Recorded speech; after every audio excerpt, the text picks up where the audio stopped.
Assalamualaikum warahmatullahi wabarakatuh. Perkenalkan, nama saya Alvira Dewi Arborea, NPM S1D018032. Pada praktikum kali ini kita akan membahas tentang estimasi model ekonometrika, aplikasi metode ordinary least square atau OLS. Sebelumnya, data skripsi yang saya ambil yaitu faktor-faktor yang mempengaruhi produksi padi di Desa Araskabu, Kecamatan Beringin, Kabupaten Deli Serdang. Tahap pertama yang harus dilakukan adalah membuat spesifikasi model untuk persamaannya. Untuk model regresi linear sederhana, spesifikasi modelnya sebagai berikut, yaitu YT sama dengan B0 ditambah B1 X1 ditambah dengan ET. Dengan hipotesis deskriptifnya, diduga jumlah bibit mempengaruhi jumlah produksi padi. Di mana YT sama dengan B0 ditambah B1 X1 ditambah ET, di mana YT adalah jumlah produksi dengan satuan kilogram, X1 jumlah bibit dengan satuan kilogram, ET adalah error term, dan B0 B1 merupakan koefisien regresi. Selanjutnya kita masuk ke aplikasi Shazam-nya.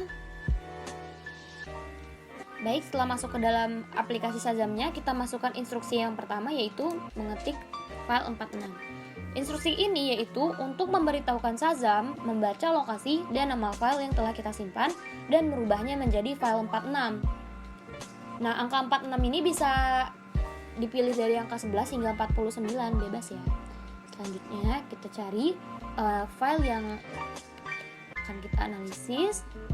Kita klik kanan, properti, kita copy bagian lokasi, kita pindahkan ke Shazam, kita paste, kita kasih garis miring. Kemudian kita ke properti lagi, kita copy nama filenya, kemudian kita paste lagi.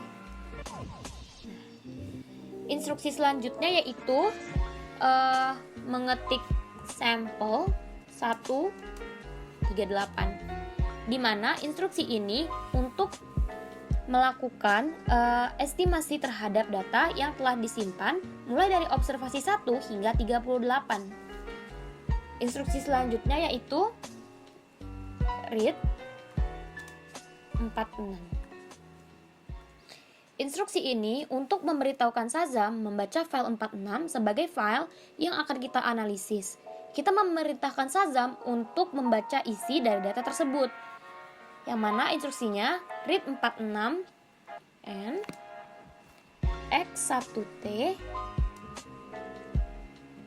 X2T, X3T, X4T, X5T, X5T, X6T, X7T, dan YT garis miring div. Instruksi selanjutnya yaitu OLS. Instruksi ini untuk memberitahukan Shazam mengestimasi model yang telah kita buat dengan metode OLS. Dengan instruksinya yaitu OLS YT X2T. Mengapa dia X2T? Karena yang ingin kita analisis ialah jumlah bibit. Dengan garis miring PCOR. Apa itu PCOR? PCOR merupakan fungsi untuk menampilkan matriks korelasi antara variabel independen yang digunakan. Apa itu matriks korelasi? Matriks korelasi ialah matriks yang menunjukkan seberapa besar keterkaitan antara variabel X yang kita gunakan. Sedangkan PCOF adalah untuk menampilkan matriks kovarian dari setiap variabel Y yang kita gunakan. Instruksi selanjutnya yaitu stop. Kemudian kita klik run. Maka kita dapatkan hasilnya. Nah, seperti biasa, hasil ini akan kita copy, kita simpan ke dalam file dalam berbentuk Word. Baik, selanjutnya yaitu model regresi linear berganda. Untuk model regresi linear berganda, spesifikasi modelnya sebagai berikut, yaitu didapatkan persamaan YT sama dengan B0 ditambah B1 X1 ditambah B2 X2 ditambah B3 X3 ditambah B4 X4 ditambah B6 X6 ditambah B7 X7 ditambah dengan ET. Mengapa B5 X5 nya tidak saya masukkan? Karena setelah saya melakukan analisis hingga akhir, didapatkan T hitung itu lebih kecil daripada T tabel, sehingga saya memutuskan untuk menghilangkan salah satu variabel yang saya punya, variabel independen yang saya punya. Nah, didapatkan di sini hipotesis deskriptifnya yaitu diduga variabel luas lahan, jumlah bibit, pupuk urea, pupuk ZA, pestisida skor, pestisida keongtoks mempengaruhi jumlah produksi padi. Selanjutnya, yaitu kita ketahui bahwa YT merupakan jumlah produksi dengan satuan kilogram, S1, X2, X1 luas lahan, X2 jumlah bibit, X3 pupuk urea, X4 pupuk ZA dengan masing-masing satuan kilogram, X6 pestisida skor, X7 pestisida keongtoks dengan masing-masing satuan liter, ET error term, B0 B1 merupakan koefisien regresinya. Selanjutnya kita kembali buka aplikasi Shazamnya. Nah, di sini kita tidak perlu ubah instruksinya dari awal, kita hanya cukup menambahkan instruksi pada baris keempat yaitu pada bagian YT-nya dan X2T-nya. Nah, kita cukup menambahkan 6 variabel lainnya yang belum dimasukkan. X1T, X2T, X3T, X4T, X5. 5 tadi nggak dipakai, X6T, X7T. Kemudian kita run kembali. Nah, setelah di run nanti seperti biasa kita salin hasil analisisnya ke dalam Word. Setelah kita memindahkan hasil analisis ke dalam Word, langkah selanjutnya yaitu kita melakukan interpretasi hasil regresi linear dengan menggunakan metode OLS dalam regresi linear berganda. Nah, di sini saya telah beri tanda untuk nilai R-square-nya, untuk nilai F-nya, untuk estimasi koefisiennya, standar error-nya juga, terus untuk ada juga matriks korelasi dan juga matriks kovariannya. Nah, dari hasil analisis yang banyak ini, hasil analisis ini bisa kita singkat dalam 2 bentuk penyajian. Yang pertama yaitu dalam bentuk persamaan, seperti contohnya itu YT sama dengan B0 ditambah B1X1 ditambah B2X2 ditambah B3X3 ditambah B4X4 ditambah B6X6 ditambah B7X7 ditambah ET. Dari model seperti ini, kita masukkan angka-angka hasil analisisnya ke dalam persamaannya. Nah, untuk baris atas itu estimasi koefisien, sedangkan yang di bawahnya itu standar errornya. Contohnya seperti 770,23 merupakan estimasi koefisien dari konstanta, sedangkan 626,5-nya merupakan standar error dari konstantanya. Selanjutnya untuk luas lahan 1044,6 merupakan estimasi koefisien dari luas lahan, sedangkan 436,2 merupakan standar error dari luas lahan tersebut. Begitu juga sampai dengan variabel ke-7. Nah, selanjutnya yang kedua kita akan menyajikan hasil analisis dalam bentuk tabel saji. Dan terdiri dari 2 kolom. Yang pertama ada variable name, yang kedua ada koefisien name. Koefisien di mana variable name ini hanya berisi variabel independen saja, sedangkan koefisien ini berisi angka-angka yang akan kita analisis nanti. Nah, di sini kita dapat lihat nilai R-square-nya itu. Nilai ini akan kita gunakan sebagai indikator ketepatan model. Maksudnya, nilai R-square kita gunakan untuk mengetahui seberapa tepat model yang kita gunakan untuk menjelaskan hubungan antara variabel independen dan variabel dependennya. Nah, kita di sini mempunyai nilai R-square-nya yaitu 0,8739, yang berarti model yang kita gunakan dapat menjelaskan hubungan antara variabel independen dengan variabel dependen yaitu sebesar 87,39%. Sisanya model ini dipengaruhi oleh variabel yang tidak dimasukkan ke dalam model. Nah, selanjutnya ada nilai UGF.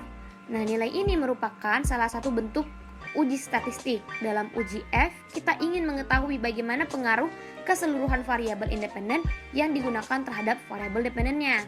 Nah, cara melakukan uji F yaitu jika F hitung ternyata lebih besar daripada F tabel, maka tolak K0 terima H1. Sebaliknya, jika F hitung ternyata lebih kecil daripada F tabelnya, maka terima H0 tolak K1. Nah, untuk uji F sekarang kita cari tabel F-nya. Nah, di sini sudah ada tabel F, terdapat F1 dan juga F2. Nah, nilai F1 ini merupakan DF pembilang di mana didapat dari variabel independen dikurang dengan 1. Variabel independen kita yaitu 6 dikurang dengan 1, maka didapatkan F1-nya yaitu 5. Sedangkan F2 merupakan DF penyebut, didapat dari jumlah observasi dikurang variabel independen, di mana jumlah observasi yang kita punya yaitu 38 dikurang dengan 6 maka 32. Namun di sini untuk F2 32 itu tidak ada, sehingga kita bulatkan ke nilai F yang lebih besar. Nah, yaitu antara 30 dan juga 35. Di antara 2,53 dan 2,49 tentu nilai F yang lebih besar yaitu 2,53. Maka untuk F tabel kita gunakan 2,53. Nah, selanjutnya sekarang kita melakukan uji F. Nah, dari nilai F hitung yaitu sebesar 35,805 itu dibandingkan dengan nilai F tabel yaitu sebesar 2,53. Ini F tabel 5% ya. Dibandingkan F tabel 5% 2,53, maka didapatkan hasil pengujiannya itu ternyata F hitung lebih besar daripada F tabel 5%, sehingga tolak H0 terima H1. Artinya keenam variabel independen secara bersama-sama mempengaruhi variabel dependennya. Selanjutnya yaitu kita melakukan uji statistik secara parsial atau uji T. Karena kita ingin mengetahui bagaimana pengaruh antara masing-masing variabel independen terhadap variabel dependen. Nah, kita ambil salah satu contoh yaitu luas lahan. Nah, koefisien regresinya yaitu 1044,6 dibagi dengan standar errornya yaitu 436,2. Namun di sini kita tidak perlu membagi secara manual karena nilai T-nya itu sudah ada di sini. Nah, luas lahan diperoleh nilai T hitungnya ternyata yaitu sebesar 2,395. Kemudian kita cari nilai T tabel. Nah, kemarin kita sudah sepakat untuk menggunakan two-tailed test atau dua arah. Nah, dengan DF yaitu 38 dikurang 6 dikurang 1 karena independen kita 6 dan dikurang 1 maka didapatkan nilai DF-nya yaitu sebesar 31, namun dibulatkan menjadi 30 di sini. Nah, untuk signifikan levelnya 5% dan jumlah observasi itu 30, maka di sini didapatkan bahwa nilai T tabelnya 20,42.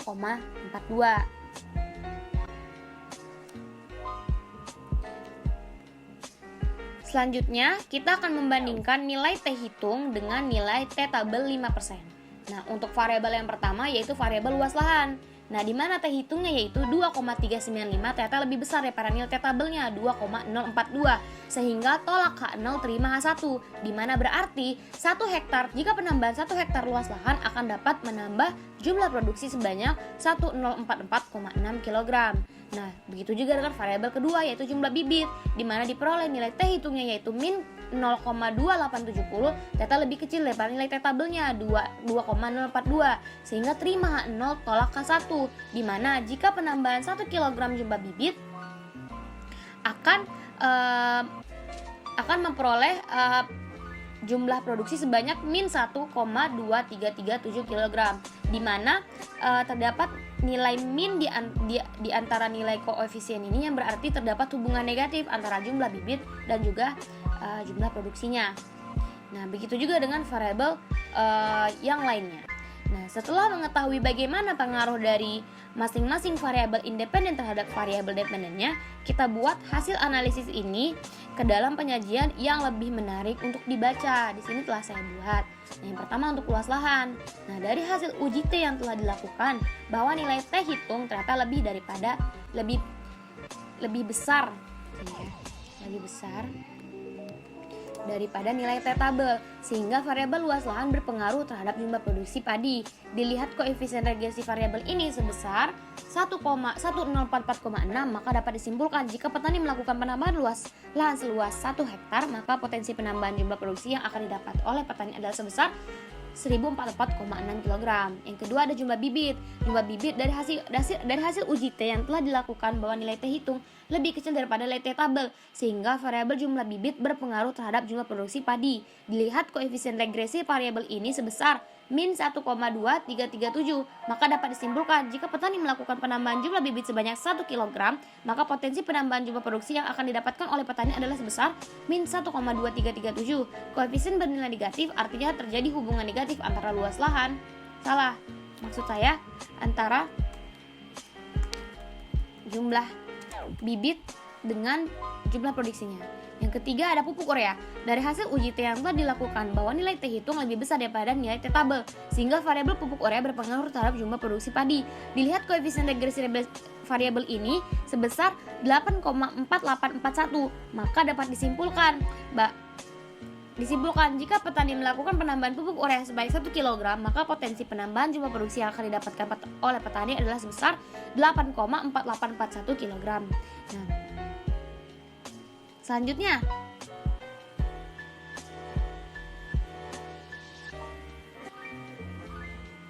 selanjutnya pupuk urea. Nah, di dalam pupuk urea dari hasil uji T yang telah dilakukan bahwa nilai T hitung lebih besar daripada nilai T tabel, sehingga variabel pupuk ZA berpengaruh terhadap jumlah produksi padi.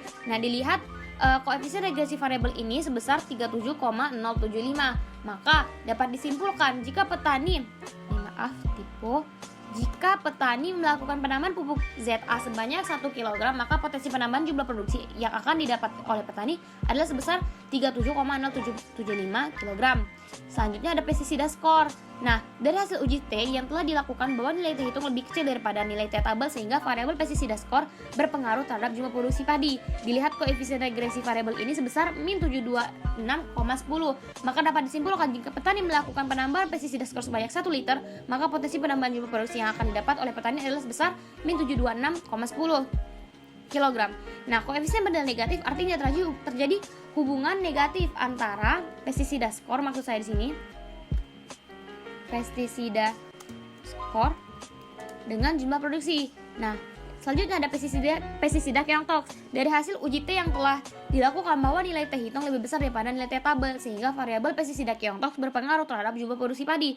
Dilihat koefisien regresi variabel ini sebesar 804,31, maka dapat disimpulkan jika petani melakukan penambahan pestisida keongtox sebanyak 1 liter, maka potensi penambahan jumlah produksi yang akan didapat oleh petani adalah sebesar 804,31 kg. Baiklah, sekian